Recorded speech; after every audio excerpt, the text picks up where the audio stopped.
mean, I'd greatly appreciate it if you would assist. Perhaps you should ask him.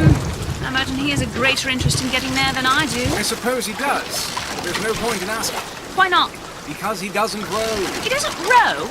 No, he doesn't row. Ah, I see what you mean.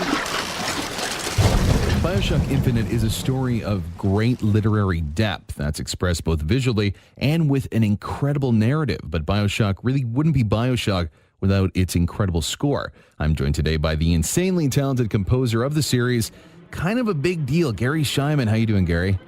I'm good. Well, have you had the chance to play the game after working so hard, and what do you think? I am embarrassed to say I haven't yet. Oh, no. Play the game. It's been sitting on my desk for over a week, beckoning me, but I'm in the middle of a film score right now and another game, so I just haven't had the time, but I cannot wait to start, and I probably will within the next week or so. It's one of those experiences that as soon as you lock yourself in, you're going to be in a room for 24 hours finishing it, sort of thing. Well, I played both Bioshock 1 and 2 and loved both those games, so I'm very much looking. I mean, I know how it turns out because I scored at the end. Yeah. It's not a surprise sort of thing, right? No. And again, But I've never played the game, and people wonder, if the composer gets to play the game, and unless you're in-house, and I'm a contract composer, I'm not an employee of Irrational Games, you don't necessarily, you really don't get to play the game because they don't let it out of the house. They're very concerned about that, and it really doesn't work. So what they do is they send me in-game movies of the scenes I'm scoring or the parts of the game I'm scoring, and I work with that. So you're by no means new to this, though. You've been working in this field for quite some time. How did you make the transition from, TV and everything that is incorporated with that to video game music? Well, it was really, I sort of tripped into it. I had an agent who sent a resume over in 2004 to THQ, and they wanted to hear some of my music, and they liked a couple of pieces of music on my demo CD, and I ended up scoring a game for them called Destroy All Humans. And it really wasn't, I didn't really attempt that hard to get that project. In fact, they asked me to do a demo for it, which is very common, and I just said, the music I sent is kind of like right on, and so I said no, and I was the only one who said no, but they chose me anyways. That's not bad, isn't it? Yeah, I didn't expect to get that game, but it was really fortunate that I did because I ended up working with the audio director, a lady named Emily Ridgway, and she went on to become the audio director for Irrational Games.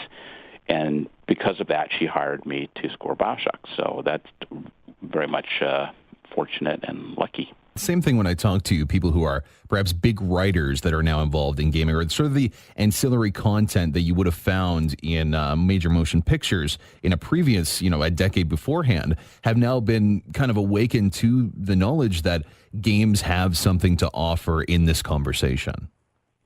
Yeah, it's really, the genre has grown and matured and become something quite creative and exciting, area to work in. So yeah, I'm really happy. I've said this before, and I'm happy to say it again.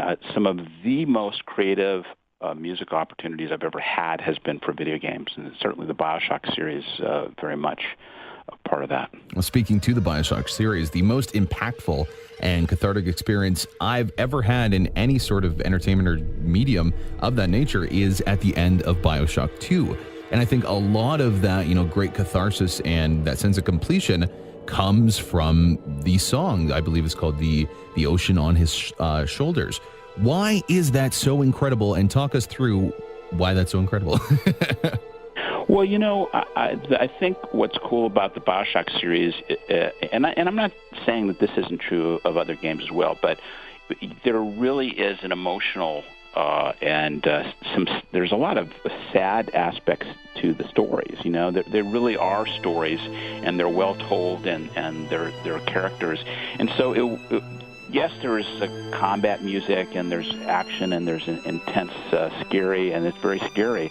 Obviously, all the Bioshock stuff, 1 and 2, that had some very scary moments. But there is also these emotional elements. So I think, it gave me, as a composer, the opportunity to really sort of write something beautiful and sad, really, because they are, sort of tragic stories, essentially. Well, yeah, kind of going into this now, your work in the previous two worlds of Bioshock has been very different than the world of Bioshock Infinite. It's the difference of kind of making that sound of a sad, broken utopia under the water to now something that's a new magical world in the sky that still has that kind of seedy undercurrent. What kind of themes and changes do you draw from in the composition of this game that weren't really present in the first two? We really wanted, and Ken Levine, who's the creative director, and I, talked about it. We really wanted a completely fresh approach musically, because you aren't in this undersea world, this frightening, claustrophobic, wet, frightening world anymore. You're in a different era, 1912, as opposed to like 1960, I believe, is when the original Bioshock takes place. And you're just in a sky, and it's just bright sunlight, and it's cheerful in that sense. So we really wanted to go in a completely different direction for the music for it. And it took a while. It took a lot of experimentation, because the music of 1912, if you're looking for inspiration for the music, you sort of have classical music, which really was more European than American, and this is an American city, or inspired by America. And then you had, the pop music of the era, which, what was not all that evocative from a point of view of scoring. But I really found my way when I started working on a theme for the character Elizabeth. And I wrote it. It's a very sparing, sort of a simple piece of music, was just a very small number of string instruments. And so that really, Ken loved it, and it was really sort of, okay, this doesn't really cry out for a huge orchestral score. This really wants something more intimate. And so I instead sort of focused on small string ensembles, literally as few as 2 or 3 players and as many as 10. And I had many sessions with these groups, and the score just came together, and that just felt like the right sound for that game in that era. Again, we're talking to Garry Schyman, composer of all the Bioshock games. You're talking there about the great sense of intimacy involved with the composition of different character themes.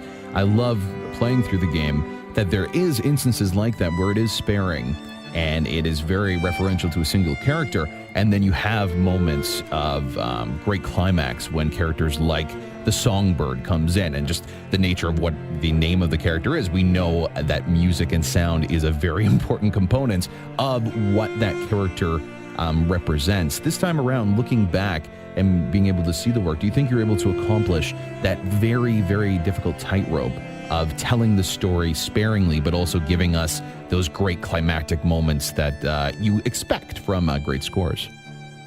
Yeah, I was surprised at how much intensity you can get from 10 players playing very intensely.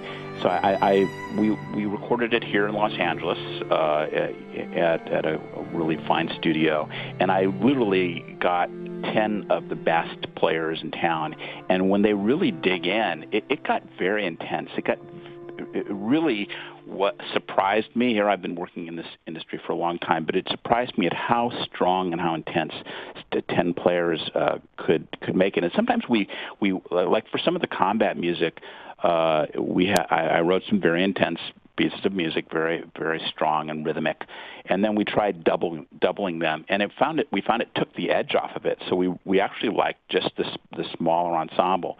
So it just, if the players are directed properly and the music is properly composed, it can be very intense and big sounding, even though it doesn't have a huge orchestra, behind it. One of my favorite musical instances in Bioshock Infinite is kind of what we talked about before, the organic changes when introducing the different character themes and melodies. The great differences of the sound and the feel of when Comstock is coming. Or for me, they're very surprising and kind of interesting melody associated with, I believe her name is Lutece, and her brother, whenever they come on screen.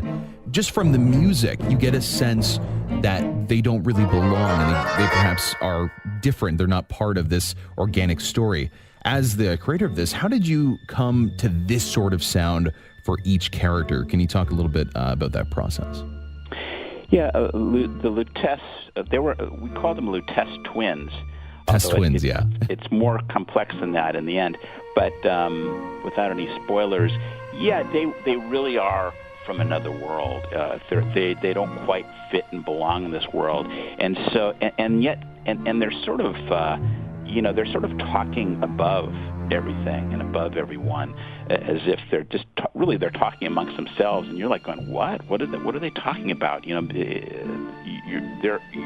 Because they're and you have to play the game to really understand why they're so above it all, and why they've seen it all in a sense. And so they just seemed to ask for almost a light and comic. They're almost like the comic relief in a way. Yeah, a little bit. In the game. So I don't know. It was really intuitive. I came up with this sort of waltz. It's almost in 3/4. This little kind of dance for them. And as soon as Ken heard it, he goes, "That's really cool. I like it." I mean, I knew from the direction I was getting from them that they were oddballs, and these odd characters. So and they wanted something. They didn't want anything, usual. Well, in general, the direction from Ken Levine is it shouldn't sound like a traditional soundtrack score. He doesn't like Hollywood sounding scores, so that's definitely something you're always taking into account when you're writing music for him. So yeah, it was just really fun to just use my imagination and come up with something that you wouldn't naturally expect in a shooter. This sort of interesting little dance that these two characters music that I used for the two characters. And in that kind of in reference to it's a Comstock too, of such a character that is the prophet, is the god, essentially the god of gods of this world. And even then, before you're given the opportunity to see him or be a part of whatever he's about to say, any sort of speech, there is still a very similar sort of theme that is so opposite to the kind of playful waltz that you described from the Lutece twins.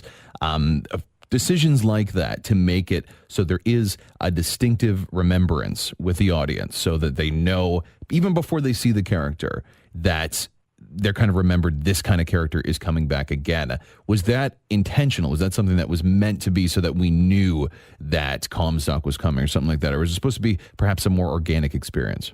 Look, I approach each cue based upon, what the direction I'm given for that particular piece of music. So, and some of it, to be honest, surprised me on how the music was used. So some of that was what I wasn't even completely conscious of, but definitely, that's music is used, and my work is used to signal those sorts of things to the player. Yeah, and in general, in music for games, the music is not only meant to create mood and to increase intensity, but it's also part of the game. It's used by the developer to sort of help as a part of the game, really. And in that instance, something like Comstock, it is used for just that purpose, to clue you in or to help you understand later on something that you learned earlier that sort of comes full circle. It has that utility that perhaps a lot of people don't consider when they think of music in that sort of way. It's very functional in that aspect. What do you think the role of music is for a game like Bioshock Infinite? Where do you see it at? You touched on it a little bit there, but its placement in this particular game? It serves multiple functions. It just like in a film or in a television show, it's helping the player have a deeper emotional experience when they're playing certain parts of the game, or it's helping color the atmosphere and just create some fear. There's instances where you see these racist incidences, and in that sense, the music really was just creating sort of like a dark, frightening, because it's a very disturbing scene. So it functions similarly most of the time as would a film score or a television score, but then it also has interactive purposes, and it requires certain techniques to permit the music to function. For instance, when you're in a combat, I needed to write almost 3 versions of each combat cue. So if you ducked away from the combat, there still was some intensity going on, but it had lessened.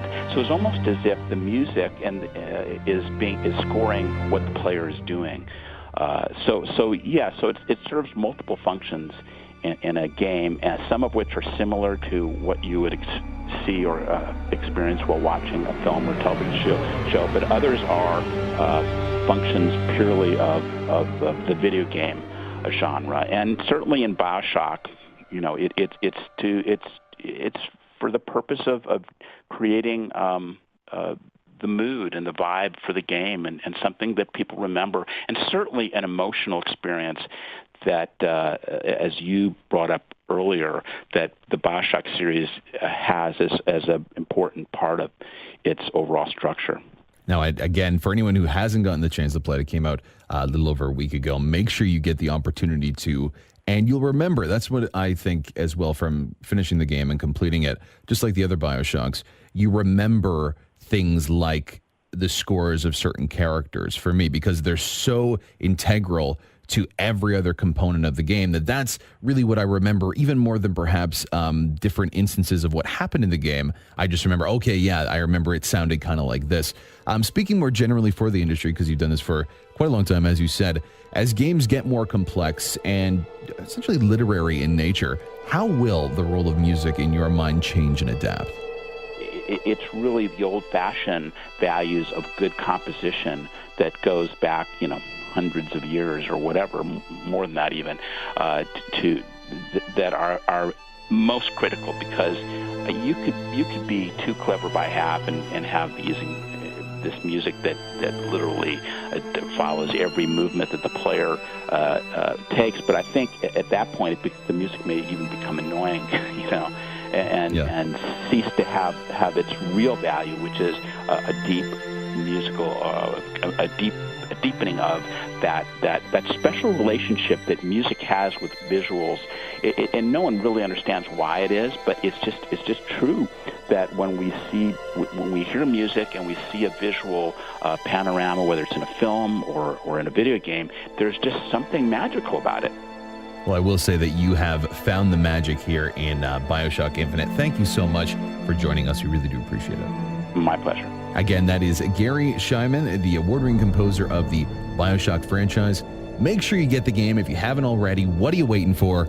Andy Burkowski, VGS.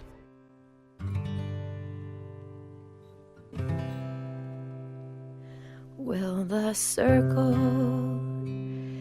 be unbroken by and by, by and by? Is a better home awaiting in the sky?